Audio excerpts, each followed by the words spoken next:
E aí, pessoal? Tava meio sumido aqui do canal, mas voltei agora e para falar de um assunto que não é tão comum, não é muito bem um assunto aqui do canal, mas é um assunto que para mim eu acredito que seja um assunto bem relevante, né?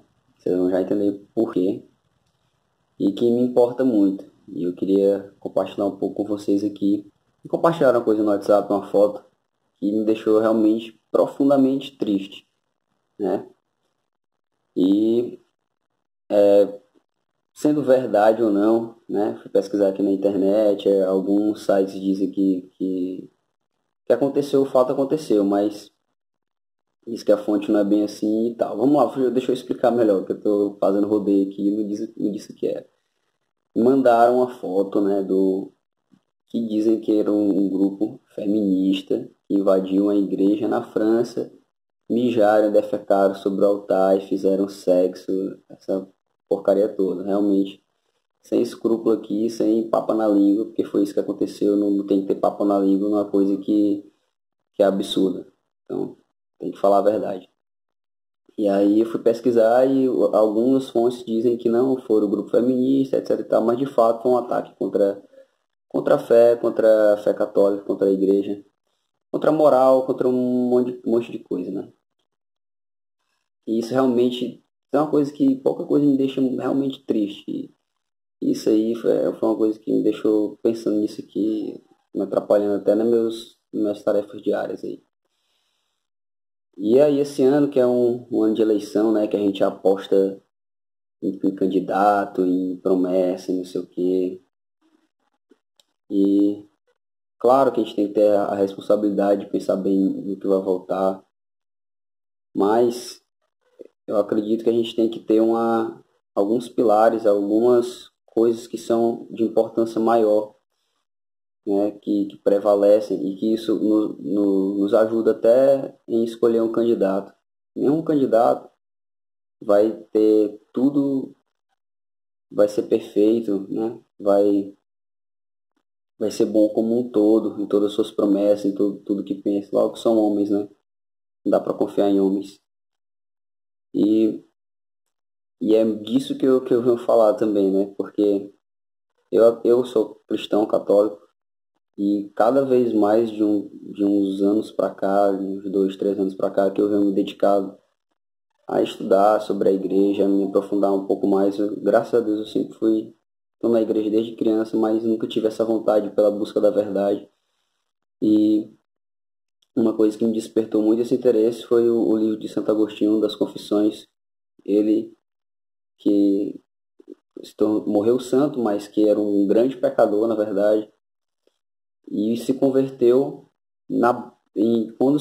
quando decidiu em buscar a verdade, quando assumiu o primeiro compromisso com a verdade.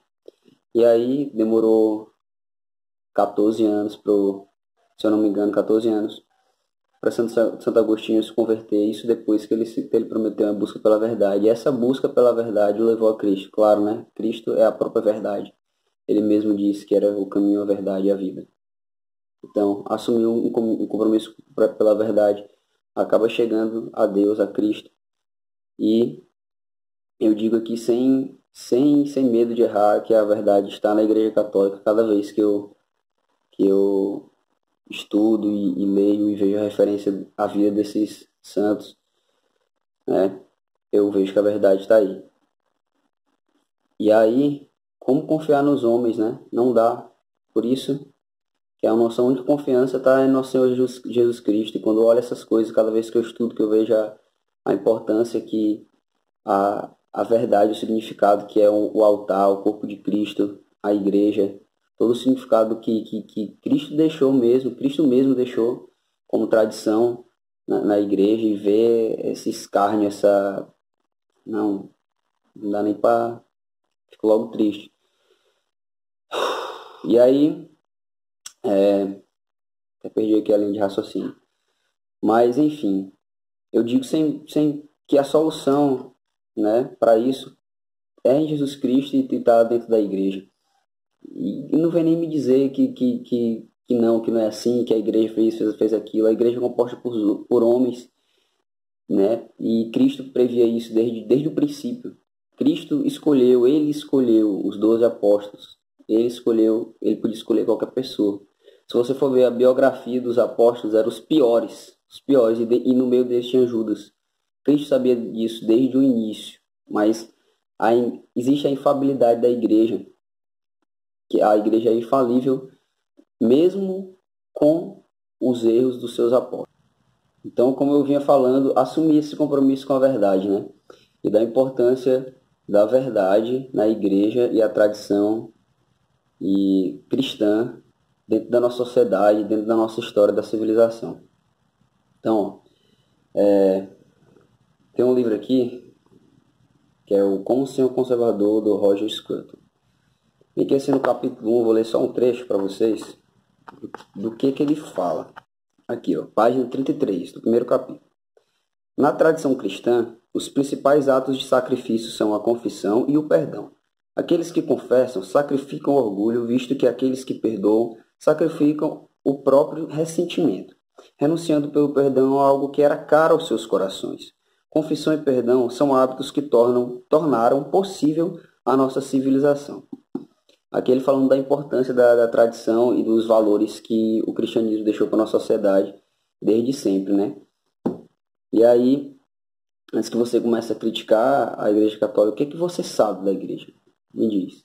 O que realmente você sabe? Sem ser aquela coisa que vocês estão no livro de história do colégio, da faculdade, aquele seu professor lá comunista, socialista. O que você sabe da Igreja, né? Qual é a história que você sabe? E aqui sobre a importância dessa tradição que vem. Quem já assistiu Vikings? Que eram bárbaros. Como era o comportamento daquela... É uma série que realmente eu gosto, é muito boa. Mas como era o comportamento dos Vikings? Né? Totalmente sem moral, sem escrúpulos, sem respeito. Eram bárbaros. E aí aqui ó, tem um livro, Daniel Hobbes, A Igreja dos Tempos Bárbaros. Isso aqui ó, tem 640 páginas. Só sobre a Igreja dos Tempos Bárbaros. De novo eu pergunto, o que você sabe da Igreja? 640 páginas. Isso aqui é o volume 2 da história da Igreja, só do Daniel Hobbes. Quantos volumes tem? 10 volumes. Cada um tem em média 600 páginas. Soma aí. 6.000 páginas aí para você estudar. Para começar a estudar a história da Igreja. De novo eu pergunto, o que é que você sabe sobre a Igreja? Então, é isso. Eu acho que era só um convite, né? Para vocês também, de buscar a verdade. É difícil, a gente tem seres humanos, eu tenho os meus defeitos, meus pecados, minhas dúvidas, e é fácil criticar, mas abre o coração para a verdade, pede para o nosso Senhor Jesus Cristo ajudar, até quando você duvidar da própria verdade, né? E não desista, não, diante dessas coisas que dá uma tristeza mesmo, pensa que a humanidade não tem mais jeito. Mas Cristo é esse que não nos abandona diante de tanta bizarrice que já teve na história. Isso é bom também quando a gente estuda a história, porque a gente vê que teve muita coisa ruim. E Cristo nunca nos abandonou, nunca abandonou a igreja, a tradição e tudo que ele deixou para nós aí. Então é isso, até mais. Fique com Deus.